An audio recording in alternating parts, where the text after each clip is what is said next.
ದಿನಕ್ಕೊಂದು ವಿವಾದಗಳಿಂದ ಸುದ್ದಿಯಾಗುತ್ತಿರುವ ಶಿರಸಿಯ ಟಿಎಸ್ಎಸ್ ಸಂಸ್ಥೆ ಈಗ ಮತ್ತೊಮ್ಮೆ ಸುದ್ದಿಯಾಗಿದೆ. ಟಿಎಸ್ಎಸ್ನ ಹೊಸ ಆಡಳಿತ ಮಂಡಳಿ ರವೀಶ್ ಹೆಗ್ಡೆ ಮತ್ತಿತರರು 100 ಕೋಟಿ ರೂಪಾಯಿ ವಂಚನೆ ಮಾಡಿದ್ದಾರೆ ಎಂದು ಆರೋಪಿಸಿ ದೂರು ದಾಖಲಿಸಿದೆ. ರಾಜ್ಯದ ಪ್ರತಿಷ್ಠಿತ ಸಹಕಾರಿ ಸಂಸ್ಥೆಗಳಲ್ಲೊಂದಾಗಿರುವ ಶಿರಸಿಯ ಟಿಎಸ್ಎಸ್ ಸಂಸ್ಥೆ ಇತ್ತೀಚೆಗೆ ಸಾಲು ವಿವಾದ ಜಟಾಪಟಿಗಳಿಂದಲೇ ಸುದ್ದಿಯಾಗ್ತಿದೆ. ಟಿಎಸ್ಎಸ್ ಚುನಾವಣೆ ಸರಿಯಾಗಿ ನಡೆದಿಲ್ಲ ಎಂದು ವಿಶೇಷಾಧಿಕಾರಿ ನೇಮಕ ಮಾಡಿದ್ದು, ಬಳಿಕ ತಡೆಯಾಜ್ಞೆ ತಂದು ಗೋಪಾಲ್ ಕೃಷ್ಣ ವೈದ್ಯ ಅಧ್ಯಕ್ಷರಾಗಿದ್ರು. ಆದರೂ ಟಿಎಸ್ಎಸ್ ಗೊಂದಲದ ಗೂಡಾಗಿ ಮುಂದುವರಿಯುತ್ತಿದೆ. ಇದೀಗ ಟಿಎಸ್ಎಸ್ ಸಂಸ್ಥೆಯ ಮಾಜಿ ಎಂಡಿ ಮೇಲೆ ವಂಚನೆಯ ಆರೋಪ ಹೊರಿಸಲಾಗಿದೆ.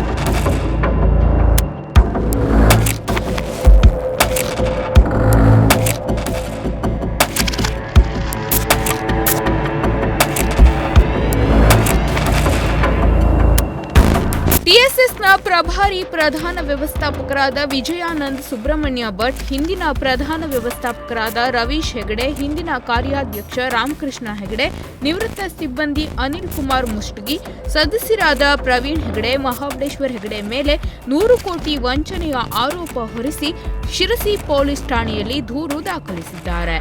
ವಿಜಯಾನಂದ್ ಸುಬ್ರಹ್ಮಣ್ಯ ಭಟ್ ದೂರಿನಲ್ಲಿ ಮಾಡಿರುವ ಆರೋಪದ ಪ್ರಕಾರ ರವೀಶ್ ಹೆಗಡೆ ಮತ್ತು ರಾಮಕೃಷ್ಣ ಹೆಗಡೆ ನಮ್ಮ ಸಂಘದ ನಿವೃತ್ತ ಸಿಬ್ಬಂದಿಯಾದ ಅನಿಲ್ ಕುಮಾರ್ ಮುಷ್ಟಗಿ ಹೆಸರಿನಲ್ಲಿ 44 ಕೋಟಿ, ಪ್ರವೀಣ್ ಹೆಗಡೆ ಹೆಸರಿನಲ್ಲಿ 33 ಕೋಟಿ, ಮಹಾಬಲೇಶ್ವರ್ ಹೆಗಡೆ ಹೆಸರಿನಲ್ಲಿ 22 ಕೋಟಿ ಸೇರಿ ನಮ್ಮ ಸಂಘದಿಂದ ಒಟ್ಟು 100 ಕೋಟಿ ರೂಪಾಯಿ ಸಾಲದ ಹೆಸರಿನಲ್ಲಿ ವಂಚನೆ ಮಾಡಿದ್ದಾರೆ ಎಂದು ಆರೋಪಿಸಿದ್ದಾರೆ.